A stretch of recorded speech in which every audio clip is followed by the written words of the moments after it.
ఎన్టీఆర్ జిల్లాలో కూటమి పార్టీలో కుమ్మలాటలు మరింత పెరిగాయా?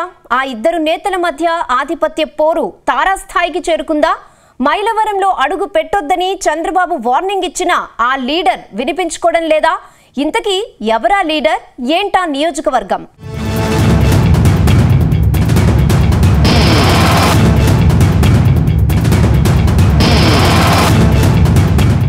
ఎన్టీఆర్ జిల్లాలో టీడీపీ నేతల మధ్య ఆధిపత్య పోరు మరింత ముదిరినట్టు తెలుస్తుంది. ఎన్టీఆర్ జిల్లాను 2 దశాబ్దాల పాటు కనుసన్నలతో నడిపించిన మాజీ మంత్రి దేవినేని ఉమామహేశ్వరరావు తన సొంత నియోజకవర్గం నందిగామలో అడుగు పెట్టలేని దుస్థితి కనిపిస్తుంది. ఇందుకు కారణం విజయవాడ ఎంపీ కేశినేని నాని అని ప్రచారం జరుగుతుంది. అసెంబ్లీ ఎన్నికల తర్వాత ఈ ఇద్దరి నేతల మధ్య ఆధిపత్య పోరు తారాస్థాయికి చేరుకున్నట్టు సమాచారం. తాజాగా నందిగామలోని స్థానిక రైతు బజారు ఆవరణలో ఏర్పాటు చేసిన అన్నా క్యాంటీన్ ను విజయవాడ ఎంపీ కేశినేని చిన్ని ప్రారంభించారు. కానీ కార్యక్రమానికి మాజీ మంత్రి దేవినేని ఉమా హాజరు కాకపోవడం చర్చనీయాంశంగా మారింది.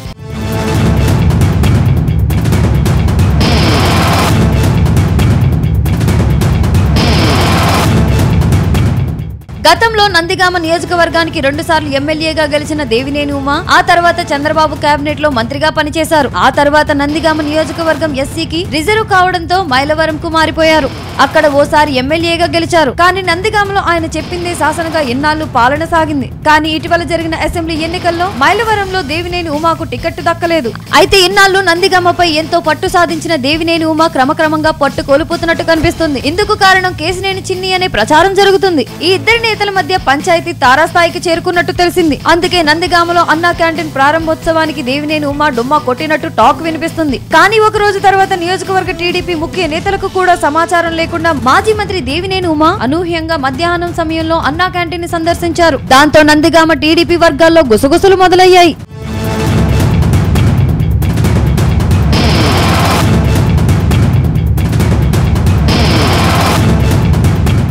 ప్రస్తుతం విజయవాడ ఎంపీగా కేశినేని చిన్ని ఉన్నారు. ఇప్పుడిప్పుడే కృష్ణా జిల్లా రాజకీయాలపై పట్టు కోసం తీవ్రంగా ప్రయత్నాలు చేస్తున్నారు. ఇదే సమయంలో దేవినేని ఉమానాగేశ్వరరావు సైతం తాను పట్టు సాధించేందుకు ప్రయత్నాలు చేస్తున్నారు. ఇక్కడే ఇద్దరు నేతల మధ్య ఆధిపత్య పోరు తీవ్రమైనట్టు ప్రచారం జరుగుతుంది. చూడాలి మరి ఇద్దరి నేతల మధ్య పంచాయతీని చంద్రబాబు తీరుస్తారో లేదంటే చూసి చూడనట్టు వదిలేస్తారో.